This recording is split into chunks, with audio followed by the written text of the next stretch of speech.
Well, hello, internet friends near and far. Welcome to another episode of Parks and Conversation. This is a podcast where we talk about an episode of Parks and Recreation. And then my friend Jeremy and I, we talk about it. And I'm Jason, and I'm joined by Jeremy, who's all the way across town. Say hello, Jeremy. Hey, how's it going? It is going so well. As far as Fridays go, it is, and this is when we're recording it, and it's an overcast Friday. Cold. It's cold. Overcast Friday. It's like it's a lunch menu. Taco Tuesday, Overcast Friday. What would be served on the Overcast Friday? That's a good one. Pigs in a blanket. Okay. Because it's overcast and cold, and you got to bundle up, I guess. I don't know. Yeah, that's a good call. What about if it's like a soup and sandwich combination? So you've got the pigs in a blanket with the chili. Mm-hmm. How's that? Okay, sure. All right, the Overcast Friday. I've never put those together, but let's do it. I'm in. Pigs in a blanket and chili. That is. Yeah, but I mean, you got a blanket and like it. Yeah, I mean, chili's delicious. It's good for any time of the year, but when it's cold, it's really good. That's right. Chili on the outside, chili on the inside. Yeah. Have you ever gone to a restaurant and ordered pigs in a blanket? Sure. You have? Yeah. What, I mean, like what restaurant? When I was younger. But where? I've never. I have children. I've never seen pigs in a blanket on a menu anywhere.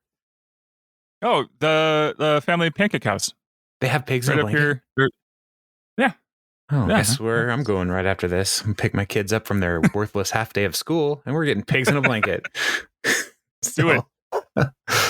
Yes, it is a half day, listener. So, public education for the win. Today, Jeremy. Also, hey, listener, thanks for sticking with us. There were a couple of things going on where we took a couple weeks off. I was out of the country, and then it was Thanksgiving, and now we're back. And Jeremy is working on his birthday as we're recording this today. So by working, I mean he's not getting paid to do this. But so happy birthday to Jeremy. So thanks for joining us in this whole deal. But we're back for more of this. And this being episode 18 of season 4, it's called Lucky. And basic premise is Leslie has an opportunity to be interviewed by an Indianapolis news reporter for the campaign. And things don't go great. And Andy is going to graduate from one college class. It's a big deal.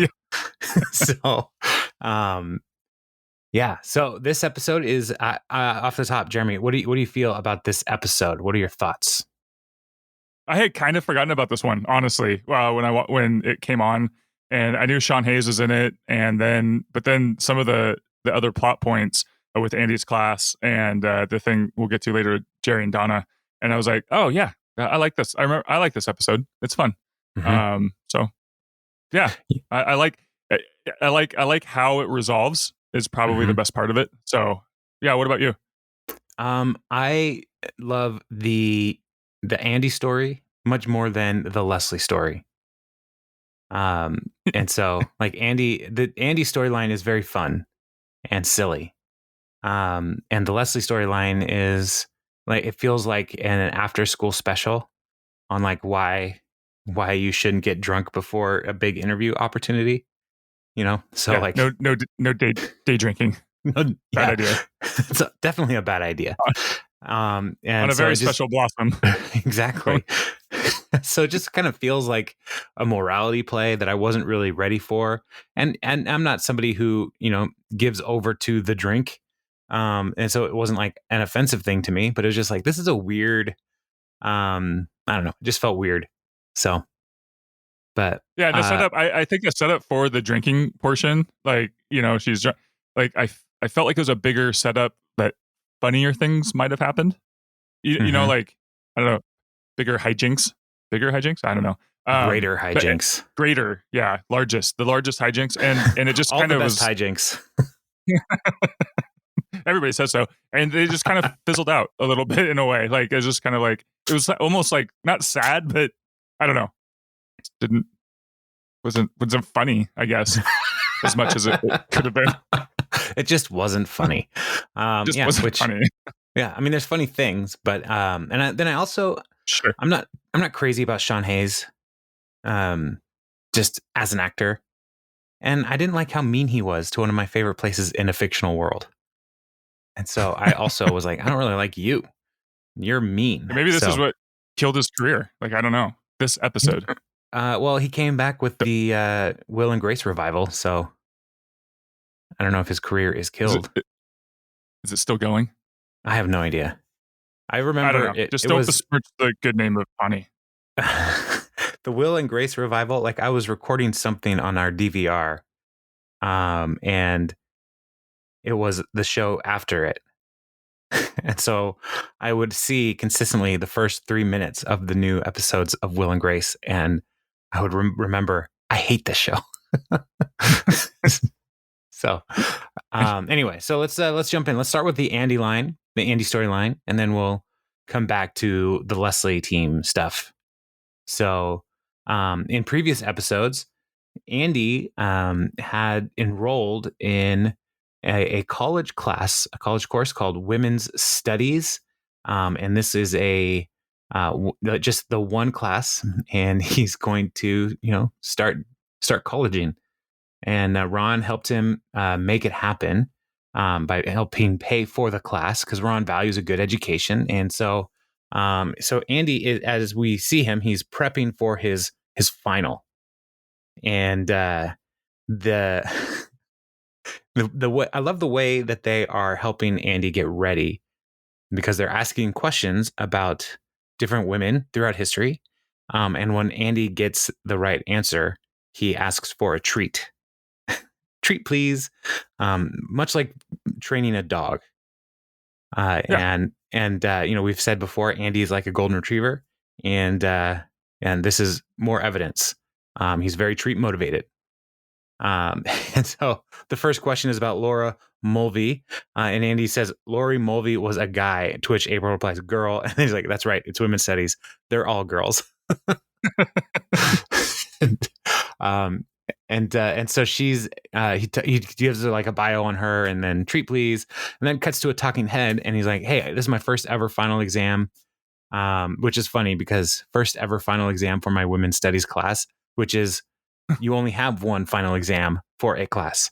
So it's his first ever final exam for my women's studies class. But he's points out that normally to scare him, tests are scary, but this is an oral exam. And his response is, if there's one thing I know is my fantastic is talk. So that was one of my favorite lines in the whole episode. So I see you, Andy. I know. It's talk. Yeah, I got you. I'm right there with you, buddy. My word's pretty. Yeah, if some people have way with words, other people no have way. But Andy's fantastic. Way. It's talk. So then cuts back to him with Ron and April, and he said, I'm so nervous. And so then he's like, I'm just gonna call out sick. I'm gonna make fake barfing noises and just bail. So give me my phone. And Andrew says no, or Ron says no, this is not how grown-ups handle tough situations. You face them head on. And Andy's like, okay. And then April gives the great advice. If you don't know what to say, just tear up and say, she changed my life. He's like, oh yeah, that's a good call. I mean, that is the right play. She changed my life. Oh man, I, as a professor, I'm prepping for a class right now where we're interacting with different writers throughout history. And it's like a seminar type class. So it's a lot like this final exam. What it actually looks like is sitting down with the students and saying like, all right, tell me about this, this author. And last time I taught this class, I definitely had some people who are like, man, this book, wow. This book. What about this book? It's definitely got words in it. So those had pages. So many pages. And did you notice how well numbered the pages were? Mm-hmm. Yeah, they kept going up. They were in sequence. Can you believe it? Yeah. I mean, this book was written in like the 800s. and they knew number sequence then. Man, some things, the more things change, the more they stay the same. Am I right? Right. And you are All right. getting a F in this class. So, Oh, yeah, dang it. I'm a tough grader. I'm not. And so the cut to Andy in the classroom with his professor Linda, Professor Linda, and it just starts with him talking about Susan Bronwell or B. Anthony. And gives a little bio about her, but like born in Massachusetts, pivotal role, institution, women's suffrage, and Linda interrupts like, Andy, slow down. This is a pass-fail class, so I just want to have a discussion about what you got from this class. And Andy's response is like, oh, okay, I got it. I would say what I find very cool about Susan B. Anthony is how she was born in Adams, Massachusetts in 1820. You know, just one man's opinion. Oh, Andy, so good. And then it cuts to him exiting the office and, you know, yelling out, I passed, I got a P. And he was hoping for a P plus, but that doesn't exist. And so, but he's still pretty stoked because this is the best, tied for the best grade in the class. And now he's a college graduate, is what he says. And April's like, no, you're not. And she's like, okay, I'm a college course graduate. And he looks to Ron and says, it's all because of you. And then Ron's like, I'm proud of you. Let's go get a steak. And Andy's like, yeah, absolutely. And Andy, because he is a golden retriever, he invites Linda to come because it's a party. Everybody should come. And Andy's like, why don't you come with us? And, you know, we'll make you pay for your own food because of equality. And what I love, he's trying. He's really trying to do, you know, like, be shaped and formed by this women's studies course. But what I love about the contrast here is like, it is like, you know, yes, this is a feminist course and, you know, we want to like elevate, you know, understanding women's roles throughout history and all that stuff. But April's closing line at the end of this section is so like stereotypical, like women cattiness that like is totally like, it was totally unexpected the first time I heard it when they're walking away and April just looks at the professor and says, are you going to wear that?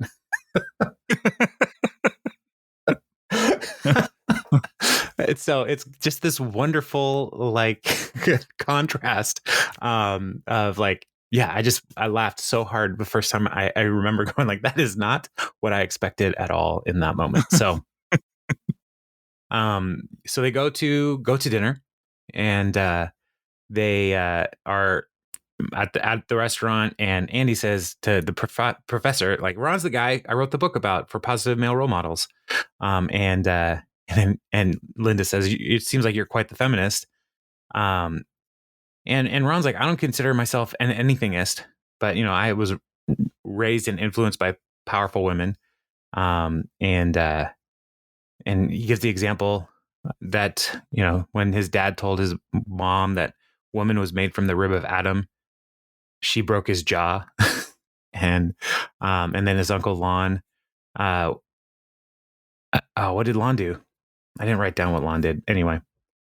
I think it cut to April just like getting distracted and saying, is that Chris? Oh, well, you could hear him in the background, but I didn't write it down because yes, April does get distracted and sees Chris sitting at the bar by himself, which, you know, it's interesting that April would care. And Andy's like, yeah, it really does look like him, but there's no way to know for sure. We'll have to ask him about it tomorrow. But April goes over in that same moment. She just like stands up and goes like, dude, come on. Like, I love how she has so much patience for Andy. And yet she's like, dude, there's certain things I'm not even going to try to talk to you about. Just go do it. It's so much easier. I feel like that's how my wife deals with me most of the time. Like, I'm not even going to talk to you about it. I'm just going to do this thing. It's so much easier.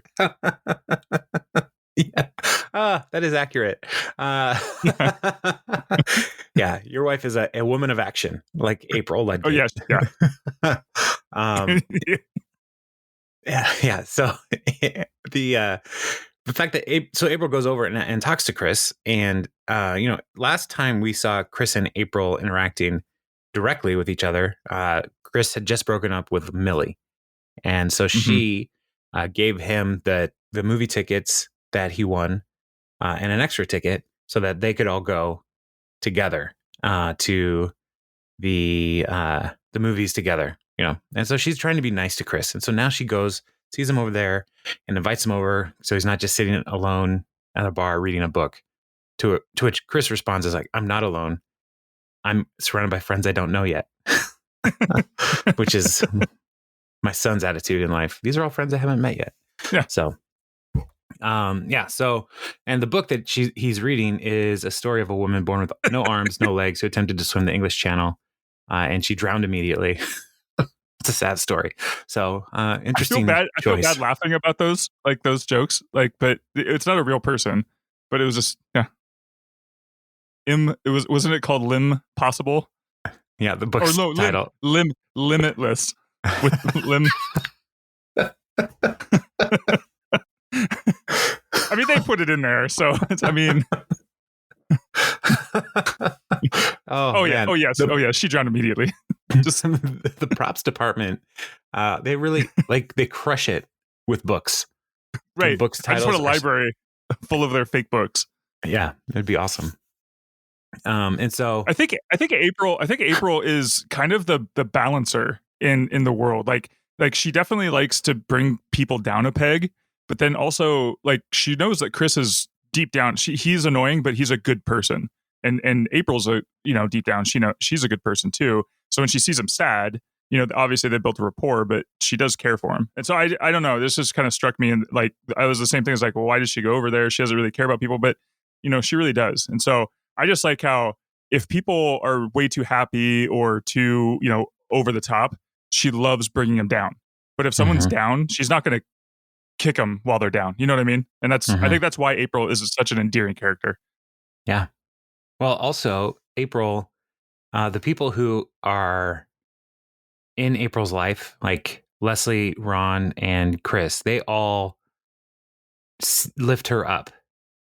They all give her opportunity. They all see something in her. They respect her. And so she has these moments where she's like, I will, I'm here for you also. And it doesn't seem like an April type of action based on the way she generally works in the world, but she is a kind person. So it's in there, even though she can be scary also. So April brings Chris over to the table and introduces Chris to Professor Linda. And server comes over and asks, would you guys want to hear our specials? To which Ron responds, no need. Porterhouse, rare and quickly. And he gets the same. Linda gets a spinach salad and wants to know about dressing. To which Chris responds, I brought my own dressing. And the server says, you can't be doing that. And Chris says, this is the last time. I promise. So he's been in trouble before for bringing his own dressing. And so Linda chooses to go with his dressing. And April looks at the camera at that moment and it's like, this is happening. This is working. These guys, this will be great. And then next time we cut back to Andy talking at the table to April, thinking no one else can hear him. This always bothers me in TV. He's not being quiet. Everybody could hear that. But he says if they got together, they would make the most beautiful super baby. It would rule us all. But what if super baby became too powerful? And it was like, we'll just take that chance. Right. And then the look on his face is like, yeah, we would need to. Yeah. Yeah. There's no stopping it. And then got to Talking Head talking about how April, her motivation is, Jerry, Millie dumped Chris and now he just needed this. And if they get together, I might never have to talk to him again. So it's, even when she's trying to do a nice thing, she tries to cover it over with some snark. And so Chris, April looks over and says, Professor Linda, you have really nice arms. Do you work out? And Chris is like, I was thinking the same thing, but I didn't want to say that. I didn't want you to think I was objectifying you with my male gaze. So, and then it's such a weird exchange all around. Yeah, very, very weird. So she's like, can I see your arm? And she holds her arm out, and he's looking at her musculature. And while he's doing that, Ron waves over the server, Kendra, and is like, you know what? I am going to have that third steak after all. Go ahead and put that order in now, please. And thank you. So while Chris is talking about how important physical health is, Ron's like, I'm going to have more steak. So I love Ron. So then towards the end of dinner, Andy is thanking everybody for the ultimate triumph of his life. And he's just very proud of himself, and they are too. And he's like, I'm going to take your class again next semester. I'm going to try to lock down that P+. The teacher says that's impossible because it's pass fail. You can't get a P+ on pass fail. And Andy's response to that's impossible is, you and the women taught me that nothing is impossible. I love how he starts the whole thing off with, I'm very proud of me, and you are too.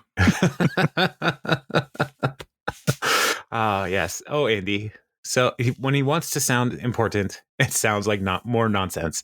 Right. And so Chris is like, well, I got to go. I got to get up early. I'm teaching a Zumba class for retirees. But and then he asks Linda out by saying, do you enjoy land kayaking, which is a thing. And Linda says, I'm really flattered, but I just got out of a relationship, so I need more time before I jump into anything. And Chris is like, okay, got it, no problem. And then he takes off. And then Ron, after Chris leaves, Ron says, anybody want to go to JJ's for some after dinner omelets? And Linda says, how about you and I go back to my place? And Ron's yes, and they just go right away. And April are standing left at the table and just shocked by how quickly that happened. And so the next morning, Ron comes in his Tiger Woods outfit, which Tom told us a couple seasons ago. That means that he wears that the day after he has sex. And so, because he's feeling victorious, and he's coming in with some donuts. He gives April and Andy money to buy a Walkman, which he thinks costs $25. And he's pretty stoked about everything that's going on. And Chris comes in at that moment and says, I just want to thank you guys for a phenomenal evening. I think I'm going to ask out Linda again, when she's emotionally ready. And Andy's just like, mm-hmm. and then Chris is like, hey, great red shirt. And then he takes off. And Andy's like, dude, you've got to tell him what you just did. And Ron's like, no, there's none of his business. And April's like, no, you have to give him a heads up so he's not rejected again. And Ron's like, no, I don't want to get involved in anybody's matters of any nature. And Andy then says, Ron, someone once told me that this is not how grown-ups deal with tough situations. We face them head on. And Ron resigns to it. Yeah. He's like, fine. And then he walks away. And then Andy realizes, like, oh, Ron, that was you who told me that. Someone once told me. He told him yesterday. That was you. And so crazy.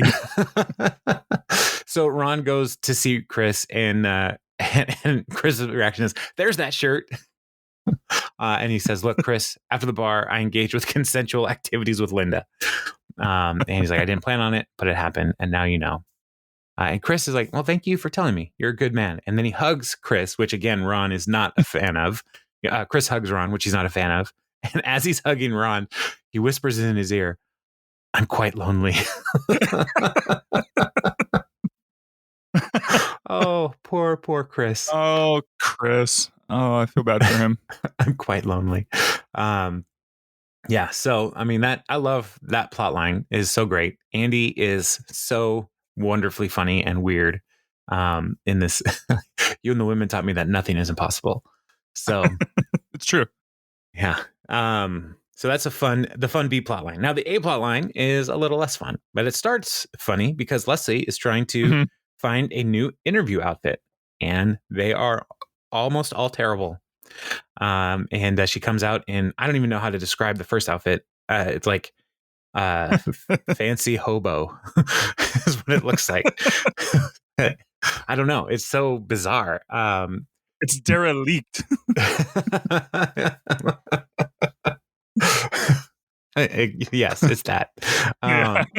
So, so she then has a talking head to say, like, to win an election, you have to be good or you have to be lucky. And Buddy Wood is coming. He's in town. He hosts the number one morning show in Indianapolis, and he's doing a series of interviews on local elections. And so they're pretty excited that Leslie's going to be a part of this because they don't have the resources that Bobby Newport has. And so they need these kinds of lucky breaks to get exposure in the media. So she's trying on all these different outfits, and Ben is very focused on like, hey, we just need to go over the talking points. There's a lot of work we have to do. She goes in to change, and she's like, I can hear you, just keep asking.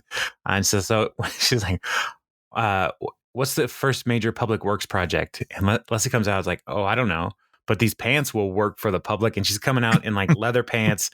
I'm like, I mean, Tom and Ann are there, and like, wow, you look amazing. So then she turns around. Well, Tom says, I bet they even look better on Ben's floor. And it's like, are you hitting on Leslie for me?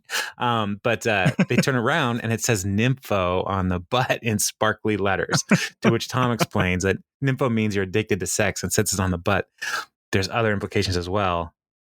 So those are a maybe. Maybe. So that's the cold open. And so fortunately she did not land on that outfit. So she comes out after the credit scene wearing a sensible outfit, thinking though that it does need a bowler or an edgy scarf, and she's wrong about the scarves. And so Ben's like, no, just go something basic, no nonsense.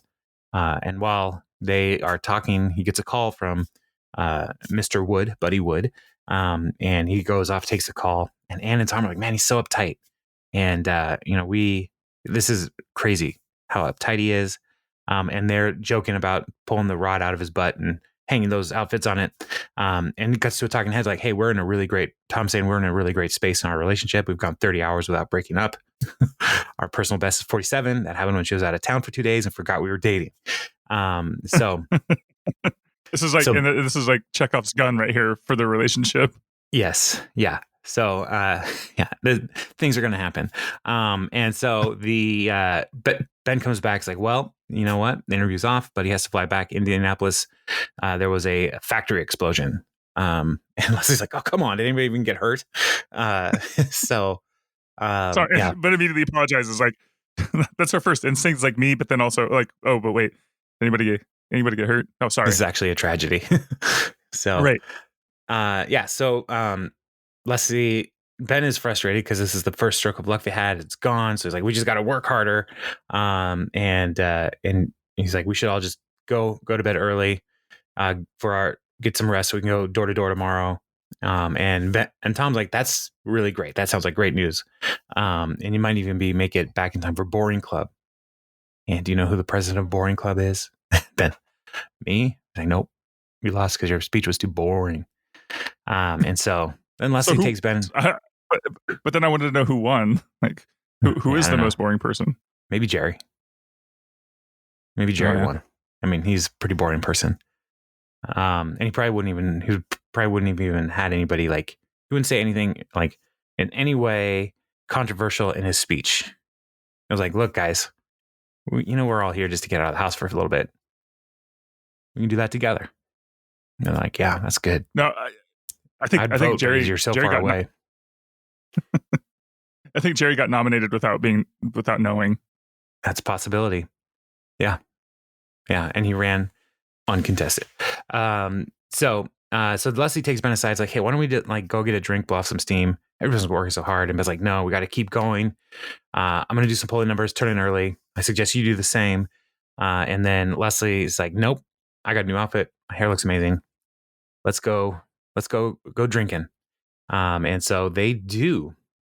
And at the bar, Leslie, Ann, and Tom are enjoying some drinks together. And Leslie's like, this is a good idea. Should we get another round? And Ann's like, we should get a basic no nonsense beverage. And Tom's response, maybe we should all just drink some sensible portions of milk. So, they're like, man, Tom, Leslie's like, I love Ben, but this campaign has turned fun, dorky Ben into grumpy stressball Ben. And it's like dealing with a strict mother who I am confusingly attracted to. And Anne's like, you just need to blow off some steam and he should get that. And they're like, yeah, absolutely. And so they keep the drinking continues. Tequila shots come by and Anne's like, nope, 2012. Then Ben calls while they're drinking. And they're inebriated at this point. And Ben says, hey, where are you? And Leslie's like, I'm in the house watching TV. I'm watching Murder, She Wrote. And so he's like, hey, Buddy Wood's flight was delayed. So if we can get to the airport, we can do the interview. And it's like, oh, this is great news. And he's like, all right. And so get there. This is good. And Leslie says, anyway, here comes me to the airport. Here comes me to the airport. And so they're like, oh no, we're drunk. What do we do? And Tom has a good idea. He's like, I still have rental time on that hot tub limousine that I got for your campaign. And it's on its way. Also in this, he says, both cabs in this town are busy. Yeah. Both cabs in this town are busy. So I have the hot tub limousine that's going to take us to the airport. And Anne's like, you're smart. And then they do the diddly diddly diddly diddly swag thing. And Anne gets it right. And they're so excited. Cut to talking head of Tom, 33 hours. So, so they do a practice interview while they're waiting for the hot tub limousine to show up. And April asks the first question, Leslie, in your humble opinion. And they're like, why are you from Russia? It's like, I don't know. So this is going to go great.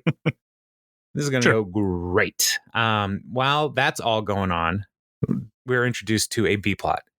Donna and Jerry are at Ben's place, and they're still working on some of the things, the mailers and campaign mailers. And so Donna's like, all right, I'm out of here. I got a date with my bathtub, a glass of red wine, and a gigantic fireman named Marcus. And Jerry's like, I'm just gonna keep working. And Donna's like, you like doing this? And he's like, yeah, I like it. It makes sense to me. And Donna is shocked. Like, this is what is going on. And so the rest of the evening, then she cancels her date with Marcus because something interesting is happening, which I don't know what is interesting about it. She just wants to see how long Jerry will go. Right. And he's like, I don't know, Marcus, I'll hit you up when I hit you up. And so Jerry just keeps folding things and licking the envelopes. And like at one point he runs out of envelopes or letters, and he just keeps reaching into an empty space.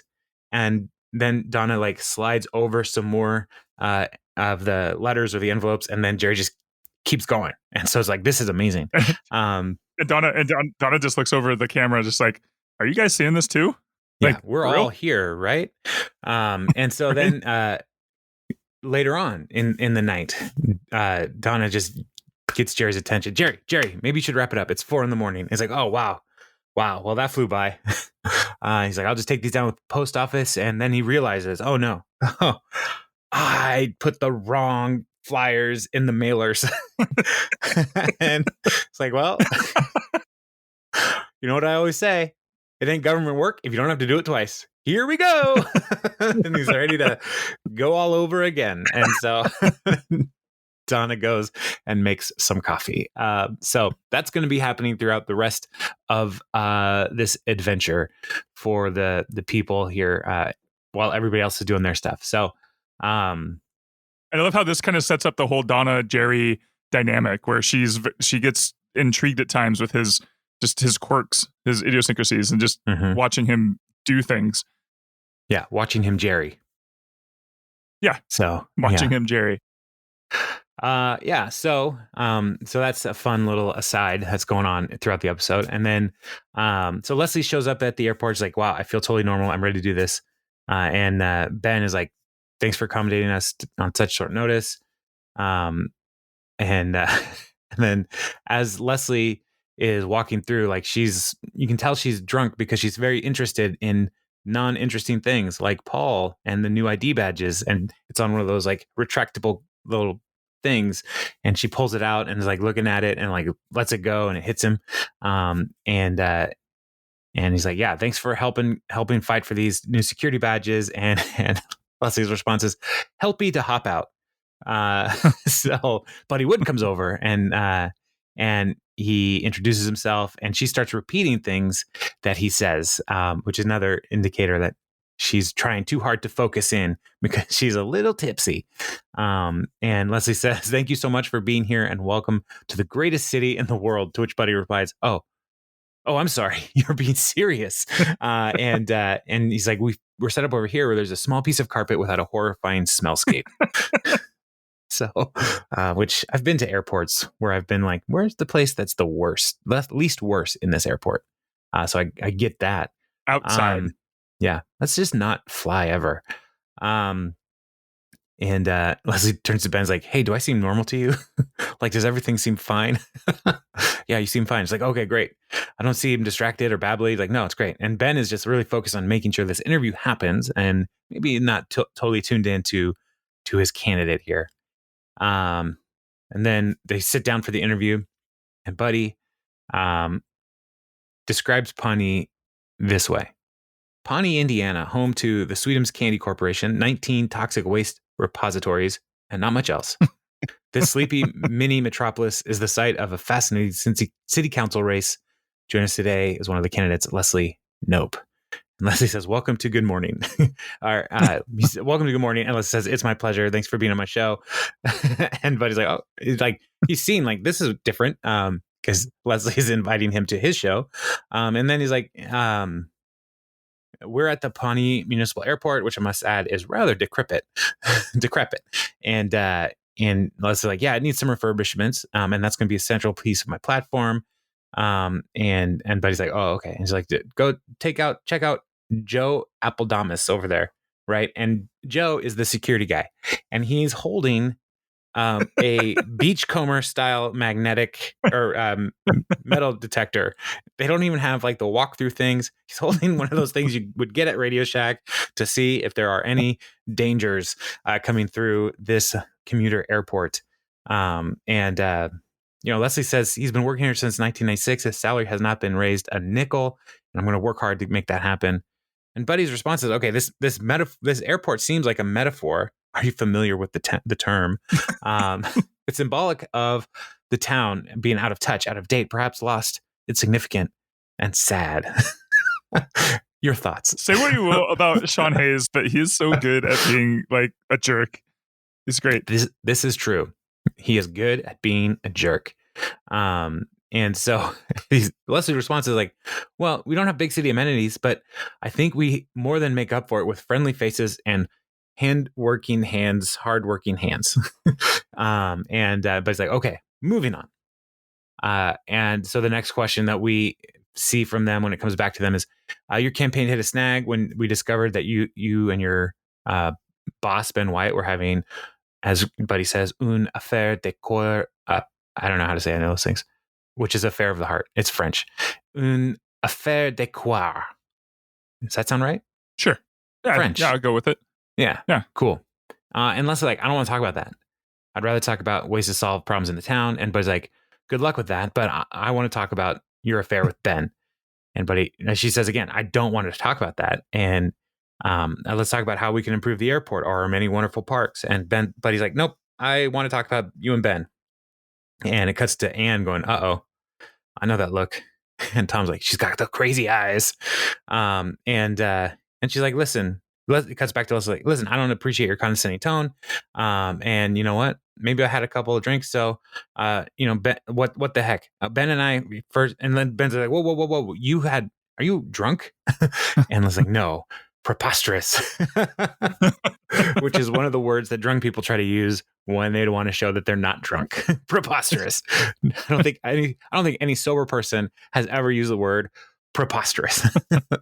So, she's like, preposterous. Are you inebriated?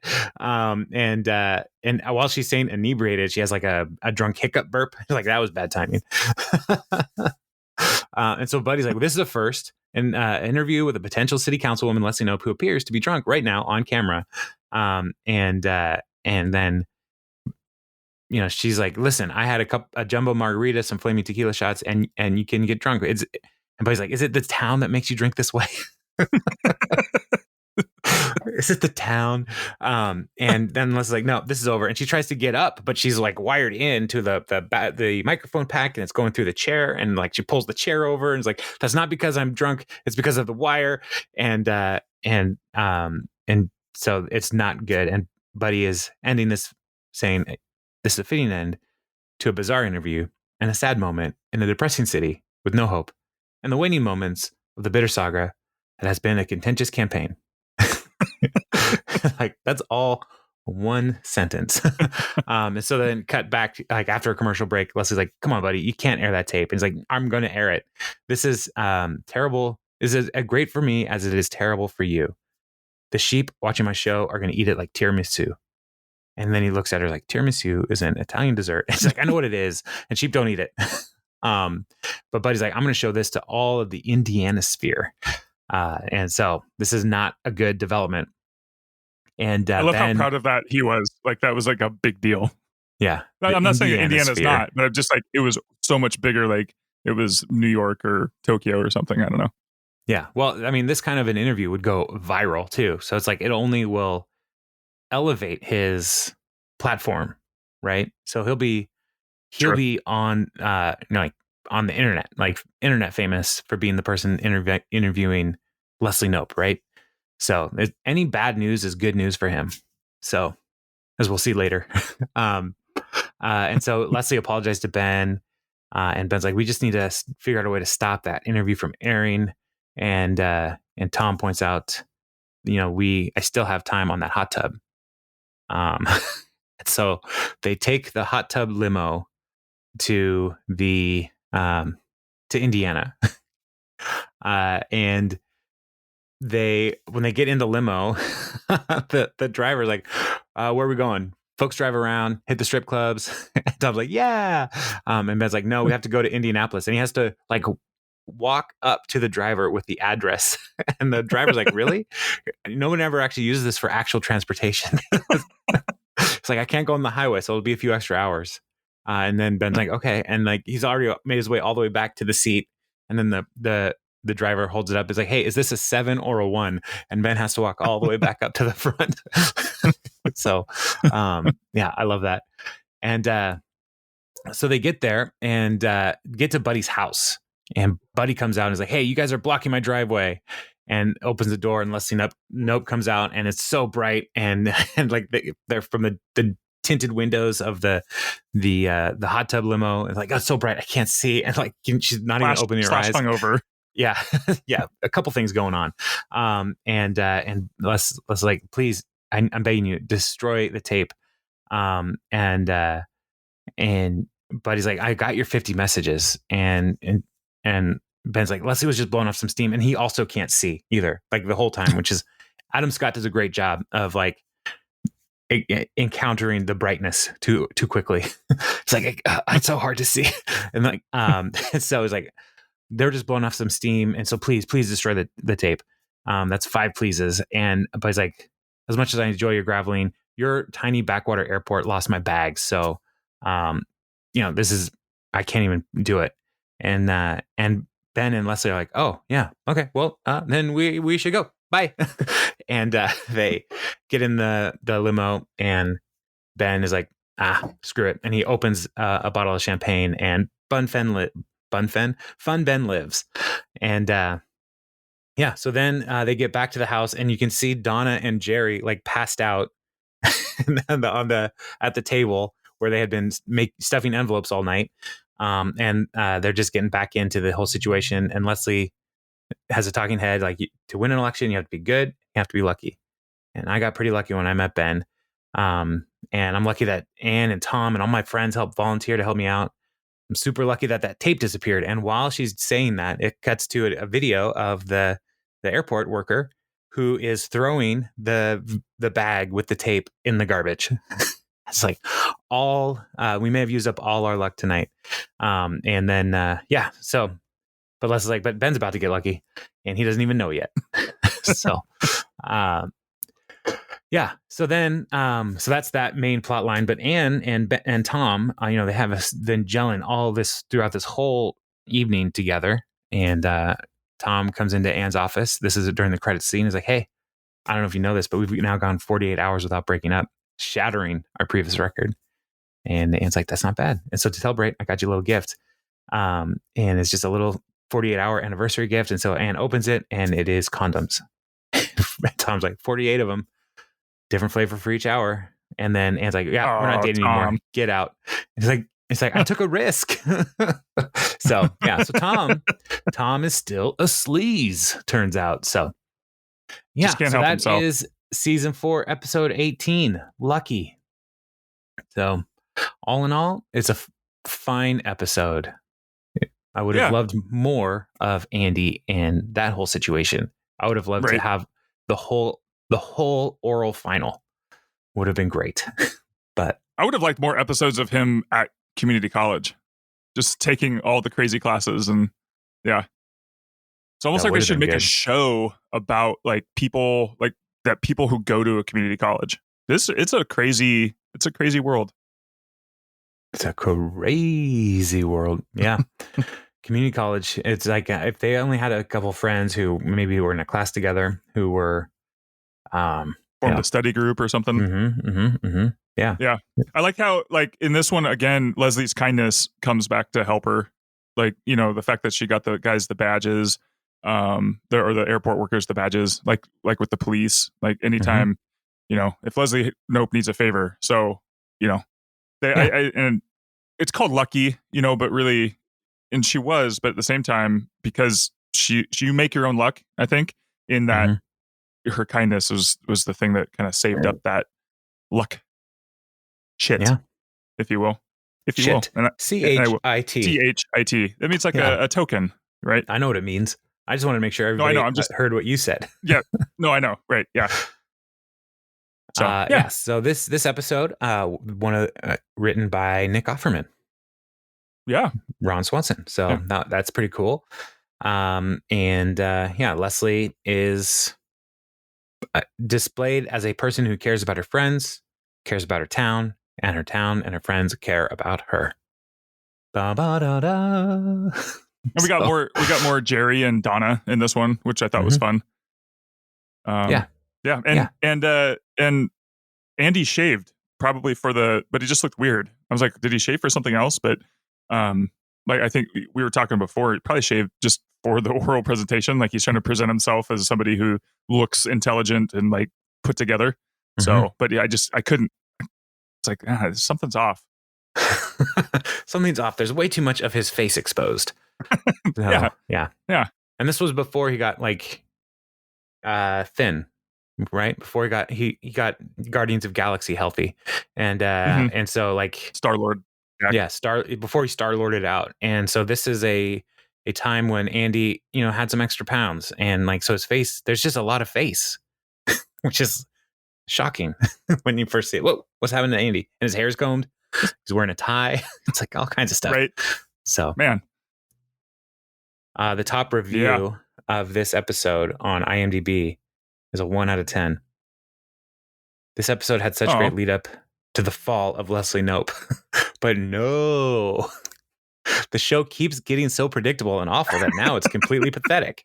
Leslie needs to go. This was. I know Lucky. Somebody's been out for Leslie.